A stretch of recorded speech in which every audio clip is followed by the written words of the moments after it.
Hello everybody, welcome to another episode of What's the Combo? I am Excalibur of Excalibur Zone Gaming, and why don't we take a look at what we've got here. This time we're taking a look at this lovely card here that just came out in Khans of Tarkir, the Jeskai Ascendency enchantment. For a blue, a red, and a white, whenever you cast a non-creature spell, creatures you control get +1/+1 until end of turn. Untap those creatures. Whenever you cast a non-creature spell, you may draw a card. If you do, discard a card. The second ability is relatively useless thanks to Sphinx's Disciple if you don't get your combo out in time, but we'll go over that later. What we're going to need is we're going to need a source of the least expensive way to get our combo going. Now, how does this combo work? 1, you need a creature. 2, you need Retraction Helix. 3, you need Jeskai Ascendency. 4, you need a 0 casting cost artifact. And 5, you need an Altar of the Brood. Well, you don't need the Altar of the Brood if you're playing in 1v1, and in a multiplayer or a 1v1, Altar of the Brood is definitely useful. So what you're going to do is you're going to make sure that you have your Ornithopter out the turn before the Jeskai Ascendency kicks off, and you have a Retraction Helix in hand, and one of these given spells here. Now you can trick your opponent by putting out a Briber's Purse with a couple of gems on it, which will throw them off, but a lot of people are going to see it coming once Jeskai Ascendency hits, and they're going to try their best to take you out. So what's going to happen is you're going to play Ornithopter and you're going to cast Retraction Helix on it. Well, Retraction Helix allows you to tap your creature to return a target non-land permanent to its owner's hand. Oh yeah, you can do probably let's go really quick. Do a quick filter. We don't want that. We want this here. Quick filter, get rid of the Ensoul artifact, get rid of the M14 that I put in here because I was doing something earlier. Alright, now we go to the basic filter and we want red. We want converted casting cost is less than or equal to 1, and we want it to be a creature.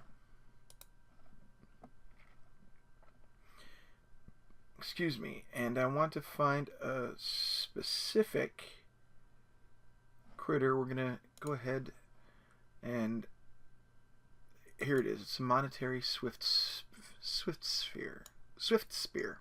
I can't speak at all. I think that's the only one that has haste on it, although I could be wrong.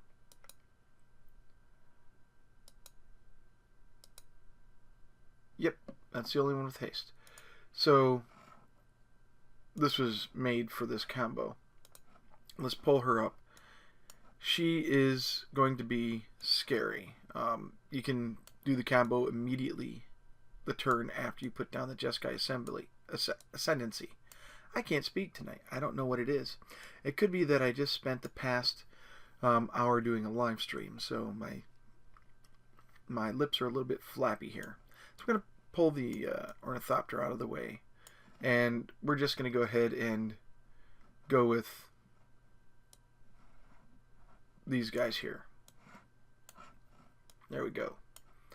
You can put down the Briber's Purse early. You're going to need the Jeskai Ascendency, and since you're going to have the red, the white, and the blue out already, put out a Monastery Swift Spear and a Retraction Helix. Now, since this has haste, and she's going to get big, she's going to get so huge with that prowess. Oh gosh, I just realized that. She is going to be scary, scary, scary. So what you're going to do is the turn after you put out the Jeskai Ascendency, you're going to throw down your Monetary Swift Spear, and if she makes it, throw a Retraction Helix on her. Now that's going to give her a +1/+1 until end of turn, so she's going to go to a 2/3. And because it's a non-creature spell, she's going to get a +1/+1, puts her to a 3/4. So she's going to get +2/+2 every iteration this happens.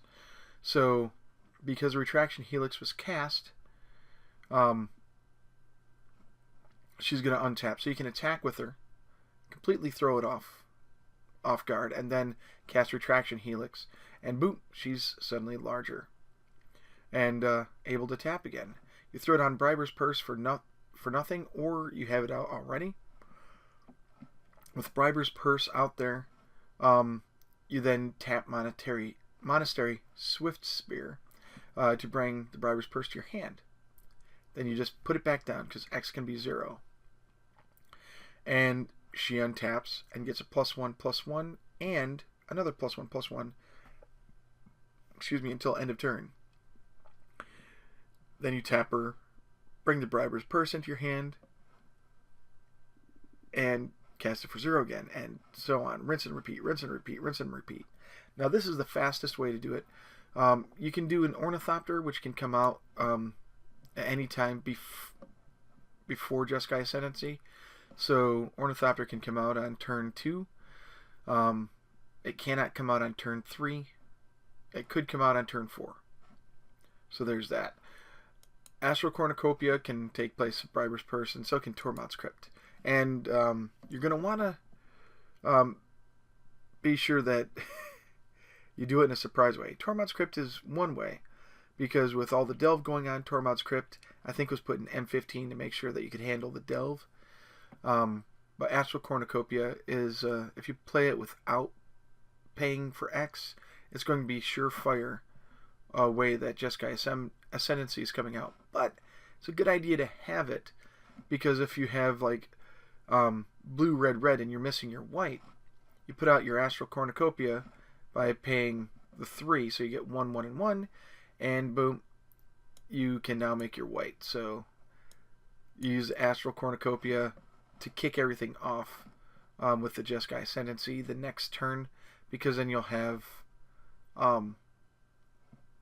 your red for Monastery Swift Spear. You can put her into play, and then the Retraction Helix will have to come out at another time. That's the problem, because you'll only have 4 mana at that point, unless you somehow have another mana producing artifact out in play. Now, another way you can do this is, instead of using the Ornithopter, you can use a Darksteel Citadel with Ensoul Artifact on it, which will make it a 5/5 indestructible creature. Makes it really hard to get rid of without bouncing it or exiling it, or destroying, or you have to bounce it or exile it or force the opponent to sacrifice it, and those are the only options your opponent will have. So you put Retraction Helix on your Ensouled Darksteel Citadel, and I think even if this enchantment goes away, the Ensoul Artifact goes away, you can still cast another Ensoul Artifact to bring your Darksteel Citadel back, and Retraction Helix should still be on there, because it was a creature when it got it, and there is no state-based effect that gets rid of it. As long as Darksteel Citadel isn't bounced and returned, like with Cloud Shift or something like that, then you should still have the Retraction Helix ability on it. So if you Ensoul it again, you can tap it and rinse and repeat everything all over again. And you can also save your Darksteel Citadel by tapping it and bouncing your Ensoul Artifact to your hand, which turns it back into a land, and your opponent trying to exile a target creature suddenly has a land, the spell fizzles, and then you cast your Ensoul Artifact again, and then rinse and repeat with all his mana screwed up. Now, there are other options here as well. You have your Altar of the Brood, which is part of the combo, actually, so we're going to move this guy out of the way. Altar of the Brood will mill your opponent every time a permanent hits the table. So every time your Briber's Purse hits, or your Ornithopter or Tormod's Crypt comes back on, Altar of the Brood is going to kick off. And every time it kicks off, your opponent's going to mill a card, and you can mill them down until their deck is gone, and you'll win. You can also go with the Oresco Sun Guide, and when you untap him, you're going to gain 2 life. So the Inspired is going to kick off on him, and you're going to be happy. Happy, happy, happy. Sphinx's Disciple. Every time he untaps, you're going to draw a card. This can mill you and cause you to have problems. Lots of problems. But you have the option to not use it. Arbiter of the Ideal, however, might be ideal because you have the choice of putting the top card into play. Now you're doing like a scry. So you reveal the card. If it's a land, you can put it back down, and then you can use the secondary ability to draw a card.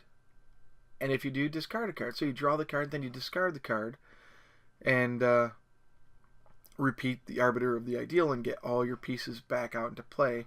So you get your Resco Sun Guide and a couple other things, and then you can draw more Retraction Helixes into your hand, more Briber's Purses, or whatever you need to do into your hand. And I've got some other in-color combo triggers here. With Fellhide Spirit Binder, you can get a couple of tokens that are copies of things. That will work. And God Favored General, of course, you can get soldier tokens with the Inspired. Now there are black Inspired and there's green Inspired, I believe, and I am not going to list them, although Servant of Timurit comes to mind, where you'll be sucking your opponent dry of life while the Jeskai while you're gaining life. So you have to splash for black for that, and that's one of the reasons why the Astral Cornucopia is good, because you can pay those that 3 land to be able to produce the black you need for the Servant of Timurit. And then the next thing you know, your opponent is bled dry and you've got double the life that you started with. So there you have it. It's a Jeskai Ascendency combo, which is currently standard legal, and it requires 5 cards. And these are the 5 cards right here. And they can all be done by turn 3 very, very easily. We're just going to pull these because these are all optional. It's these that are going to do it for you. Because on turn 4, actually, you'll be able to just kick it off. Whereas if you had to wait with the Ornithopter, you would not be able to do it on turn 3. Because somebody will see it and go, oh no, and then kill it. But when you put out a hasty creature, and on turn 4, by the way, when you've got 3 mana at least available, 4 mana if you're good, you might have a couple of Monastery Swift Spears. Monastery Swift Spears in your hand, and then you play one with 1 or more Retraction Helixes in hand, and then you play that, and then you just go off. So these 5 will get the job done without hesitation. The Darksteel Citadel can act as one of your lands, and in Soul Artifact will allow that Darksteel Citadel to become an indestructible 5/5 that gets larger. And the cool thing is, all these creatures that you have out there are going to get +1/+1 counters on them, and they are going to be devastating. Now, one thing you could do is look at Burning Anger, which if you can get Burning Anger in there, you will be able to do this with a Defender. Now, they won't see this coming because a Defender doesn't need to attack, so you can get down a wall or something on turn 1 or 2, and then put Burning Anger later on, like turn 6, and they might not see it coming at all when all of a sudden your Defender is milling them out. Or using Burning Anger, you use a Retraction Helix to pump it up, then use Burning Anger to, in one fell swoop, destroy your opponent. You could also do a Monastery Swift Spear with the Throne of Tarkir, and your creature that taps infinitely to get huge. All your creatures are going to get huge, and the Monastery Swift Spear just, I'm just going to call her the MS. The MS Monk, that's a Microsoft Monk, isn't it? Oh well. The MS Monk is going to get doubly powerful because every time you put down your Briber's Purse, your Cornucopia, or your Tormod's Crypt, she's going to get a +1/+1 till end of turn. Not to mention the Jeskai Ascendency is going to give her +1/+1. So she's going to rapidly increase her strength. So if you have a couple of these guys out, you're going to really, really kill them. And in this, you have the blue card that makes them unblockable. And let's just go ahead and do blue instead of red. And not a creature. We want it to be an enchantment. There we go, Aqueous Form. And we'll throw Aqueous Form up there. Ba-dow. Graphics. Aqueous Form will allow you to not be blocked. So you can make one of your MS monks unblockable and easily end the game. So there you have it. This is a very, very potent combo, and I think you could probably build it really, really easily if you know what you're doing, and you have the cards available. She's only, you've got 2 rares, and you're going to want to get 3 to 4 Jeskai Ascendancies. 4 Altars of the Brood would mill your opponent even faster. And then this is uncommon and uncommon, and the rest is common, common, uncommon. That's rare. That's going to be hard to find. Uncommon and uncommon. But if you've bought enough M15, you're going to have a lot of these cards here without any problem at all. Well, until next time, enjoy playing games. Enjoy playing Magic the Gathering. Please like, favorite, and subscribe. It really helps me to know what videos you guys are watching, and that that allows me to tailor my content more towards to what you want. Please also take the time to look at www.patreon.com/ExcaliburZone, which is my Patreon campaign, where 1/2 of all my net proceeds from Patreon go to charity. And you'll not only be supporting me to help me put out more content for you guys, but you'll also be supporting a lot of people who need the financial aid. As always, this is Excalibur, and I am out.